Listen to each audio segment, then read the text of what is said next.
college has been a pleasure. So I'm glad to have you here, those of you that are students and those of you that are professionals. Julia approached me and asked me to speak on leadership and health information management. So a friend of mine, her name is Diane Ferry. She is the CEO of a company called StarMed. They're a national company. She spoke in 2013 on leadership in HIM.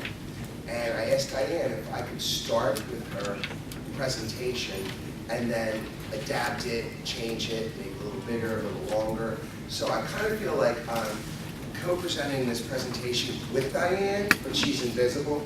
So, you know, my company and her company are also members of the Suncoast Health Information Management Association, which I strongly suggest involvement locally as much as you can. If you're not ready to afford to go to the state level or the national level, at least try a local level situation for networking. It just helps with the growth and leadership piece.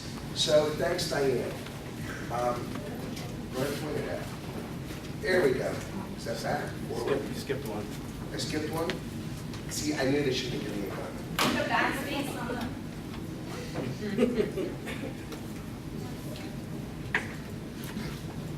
Escape. There we go. Go to scroll.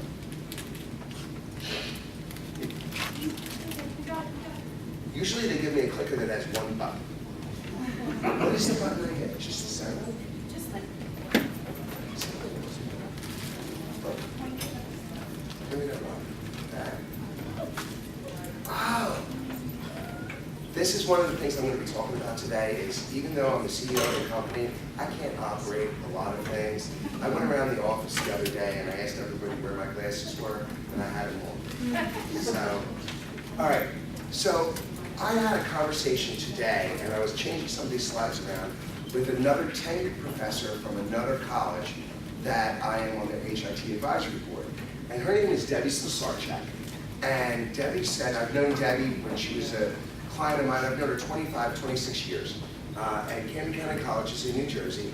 And she said, that's interesting that you're speaking on leadership in HIM because she's fighting to make it part of their curriculum in their RHIT program. And oddly enough, when Julia introduced me, leadership is becoming something that you want to put into the program. So you have peers out there, and Debbie was copied on that email that I sent you. So anyway, I'm just saying leadership is becoming a very important part of health information management. I came up with this, but I swear someone somewhere sometime actually said something similar. But a leader shouldn't promote followers. You shouldn't try and get everyone to follow you. You should promote to get everyone else to become a leader. So in and of itself, I have the unit in. So the unit in and of itself is in a state of continuous movement forward. Has anybody heard of continuous quality improvement? So, and the quality side out there, which employs many RHITs and RHIAs and health information managers, and the quality side is now called performance improvement in an acute care setting and in an outpatient setting as well. So we always are looking to assess what we're doing, benchmark it, and improve what we're doing, whether it's in clinical care or actually in functions such as coding, such as even abstraction. So you don't, I believe that a leader shouldn't promote to have other people follow you. A leader should promote, I want to make people also leaders. If we're all leaders from where we come from, I'm trying to say it the right way. If you're all leaders, if everyone in this room is a leader, then we'll have more people join us. And more people we promote for them to become leaders. So, you're right. Now, see, it's so simple. Thank you, Julia. So, what do all these people have in common? They're all leaders. All right. So, who's this guy over here? George Washington. Does anybody know who the lady is in the center in the top row? No. Besides Julia. Julia and Colette can't answer. Anybody know? Lynn Thomas Gordon. All right. I'm going to tell you a little story about Lynn Thomas Gordon right now. Keep you all alive here. See, I'm going to keep you. Myself and John Hamm, who's an operations manager, Wade John, were in, see the guy with the camera? That's Jeff Yonto's wedding. okay? So he got married in the Philippines, in Manila, and John and I were in the wedding, and we flew to Manila, but we had to land in, I don't know, John, where we land in China? Beijing. Beijing. I get off the plane in Beijing, and I have a recorded message from Lynn Thomas Gordon. I'm like, what is Lynn Thomas Gordon calling me for? I'm in Beijing, China. And I know her personally. I've sat at a couple of hill days and team talks, you know, right next to Lynn. She was advocating promoting ICD-10. The last time that they delayed it and wanted everybody, and I've done a lot of stuff on Capitol Hill with lobbying. So I kept thinking, your show got so much jet lag. I think it's truly Lynn Thomas Gordon leaving me a message. No, it's a recorded thing that she sends out to AHIMA members. So Lynn has left me a lot of messages, but mostly when I'm in what do you call that? What part of the hemisphere is that, Jeff, where you're from? Is that called the East, Far East? Where? China. Southeast. Southeast Asia. She only calls me when I'm in Southeast Asia. So that's my Lynn Thomas Gordon song. Next to Lynn Thomas Gordon, the far right for you guys in the top row. You know who that is? Oh, Rachel, I think you know.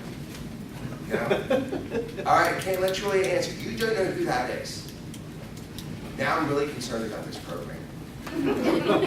That's Cassie Birdbaum. She's the current president of AHIMA. Okay. How about down here? Do we know who this is? Very good, very good. Another excellent leader. Who's in the center on the bottom? You know, I almost was going to use her on another slide. I didn't think you all knew who she was. And who do we have in the end? Very good. Now, this woman is Grace Whiting Myers. Okay? She was the very first medical record librarian. And I am so old, I can tell you, I remember when your program was called ART, and you could mail away to AHIMA, which wasn't AHIMA quite yet, it was, I forget what it was called. But anyway, once you finished the appropriate coursework, you could mail away, and they would send you a test in the mail, and you had to use a number 2 pencil and fill in the little dots, and send it back, and you became an ART. And then they made all the ARTs RHITs. So, and then there was an RRA, and RRA was a registered record administrator, which is now a registered health information administrator. So, but she was the very first medical records professional on paper. And the American College of Surgeons got together in 1928. She became the first one in 1898. So the American College of Surgeons, which still exists today and is most popularly known for one of their registries, which is the American College of Surgeons National Quality Improvement Program, NISQIP, something that my company does. Somebody asked, well, what does your company do?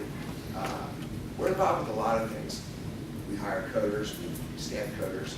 That's not the only thing we do. Registrars and a bunch of different registries we do, and one is in conjunction with the American College of Surgeons. We have cancer registry, if you've heard of cancer registry. And this cardiothoracic registries, there's a whole bunch of them. STS, NCDR. So all of those things, and we're involved with a lot of performance improvement initiatives that in an acute care setting, if you think of the Director of Performance Improvement and the Director of HIM, they're 2 different departments, but there's a lot of overlap. And in a big circle of revenue cycle, now hospitals and physicians are reimbursed for the outcomes of their care. So there's different ways to gauge and threshold and improve your outcomes. And one of them is through the NISQIP registry that the American College of Surgeons has.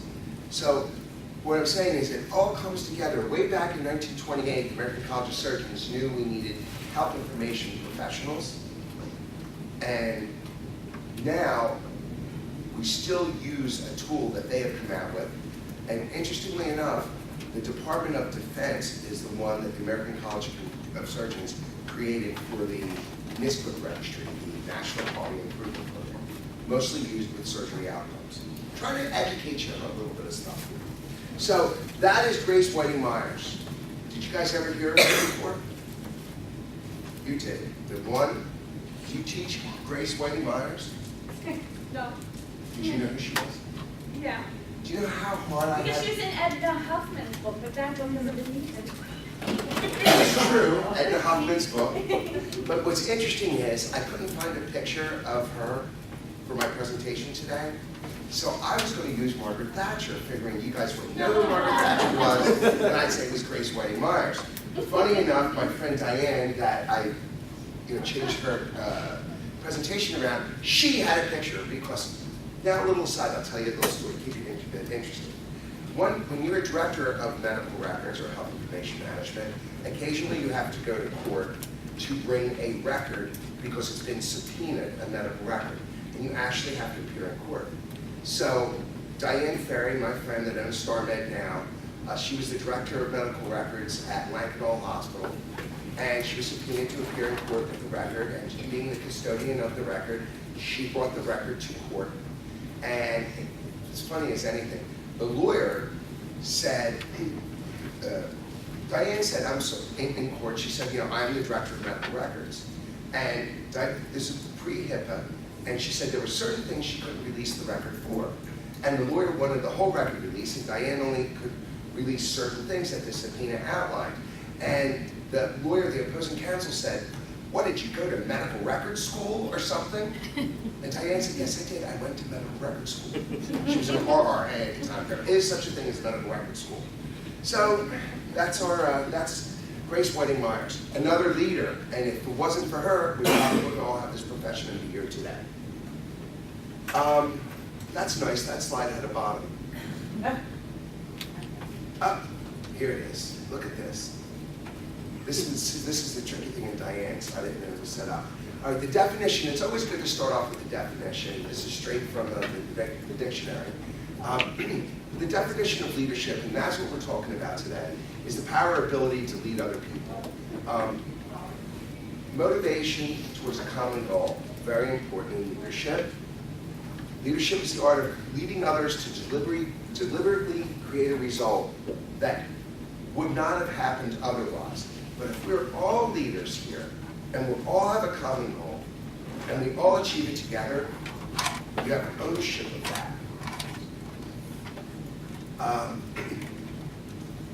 This is one of the quotes Diane used in her presentation, that leaders shape our nation, communities, and organizations. We do need good leaders. They guide us, and they help make essential decisions that keeps the world moving. Our society is always quick to identify a bad leader, but can most people identify a good one? Okay, if anybody didn't notice, not that I'm getting into politics, but right before the issues and events that happened in Paris, the President of the United States, Barack Obama, he said ISIS is contained. And the media, it could have been a little tiny clip that he said in one little speech about one little thing, and the next day, ISIS has these attacks in Paris. See how quickly we are to identify the faults in a leader, but we're not quick to say how great the leader is. And he's the President of the United States. He must be a great guy. I don't know. I don't want to get into politics. But the point is, that's my example of taking a little tiny thing that he said and now saying how bad he is. So, I like this. I think I have a screw loose. I've been running my company for 23 years. So, and I don't think I'm a great leader. So. Leadership. Titles don't have much value when it comes to leading. It's not the position, it's the leader. Okay, a file clerk in a health information management department is a leader. That person, you shouldn't judge them that they're a file clerk. A file clerk can be a leader. Why?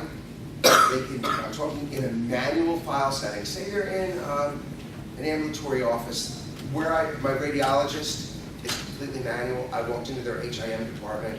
It was horrendous.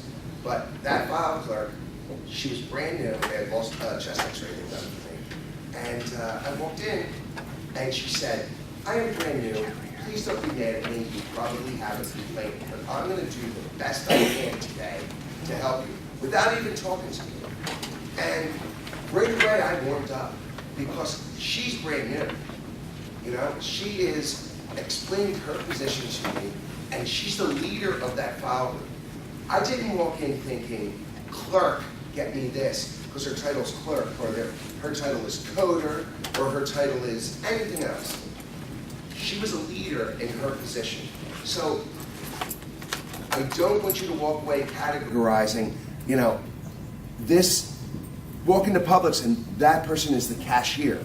That person as a cashier can be a leader. She can make or break a day depending on her attitude, depending on, or his attitude, how they're going to handle the situation. So it's something when you lead other people, you want to treat everybody with mutual respect. Good leaders. Honesty and trust. You need to be an honest guy and a trustworthy guy. I can tell you, for 5 years I had a controller at my company and he embezzled about $100,000 from Health Information Alliance. And I didn't see it coming. Was he a leader? No, he was somebody that all the guys talked to about sports all the time. I should have saw that coming because he was betting on sports with the company's money. But honesty and trust. Character. Good character. For me, a leader is not someone that, okay, I worked with a coder and he would take calls at lunch, take calls throughout the day. He was married, everybody knew he was married and he had 2 kids, and he was getting calls throughout the day from the girlfriend, and at lunch he would run out and then come back in. He's not a leader. You think he was going to be promoted to coding manager or maybe director at that hospital when everybody knew he wasn't of good character, regardless of how he coded? Knowledge and experience. You want somebody that came through the ranks, that has something to offer. That's a leader. This is what is going to make you be trusted as a leader. Ability. To know that the person that's leading you can do your job and is willing to do your job when you're out, you'll have more respect for them. Adaptability is very similar to adaptability to change. You have to be able to change. We just changed from I-9 to I-10. We've changed from I-9 to stay in I-9 after all the curriculums and all the colleges I'm on their HIT advisory boards. All of those were preparing for I-10 and then it got delayed again. In this industry, we have to be adaptable. Attitude. You gotta be, look how positive I am. Positive mental attitude, PMA. Commitment. You have to be committed. I'm not committed in my company to the bottom line just to affect my pocket. And my staff will tell you, I have a bonus structure that everybody gets paid. Everybody. When we do good things, we make good money. I made a joke to Gilbert today in the back row there. He's my director of operations. I said, let's raise prices and cut everybody's salaries. I mean, yeah, can't do that. Spend a minute on character. It's something that sets you aside. Not everybody can have different types of good character in this room, but what sets you aside? I mean, I'm a man. What kind of character do I have? Is my character different than a woman having character? Is my character different than another person having character because they might be, you know, Catholic and Muslim or whatever your religions are, whatever the characteristics are they a good person in what their, you know, characteristics are? What distinguishes you from everybody else? Morals, ethics, very important. When you were to describe somebody, like if I'm going to describe Julia, for instance, and I'm going to pick on her, I know that she's ethical, I know that she's moral, I know that she's committed to this job, I know she's committed to the education of the students here in the room. That's what I would, you know, talk about with her. Honestly, when I would describe you. Now, Colette is a different story. I'm just teasing. You know, I'm teasing. Colette is there for you when you need her. It's true. I know. Rising.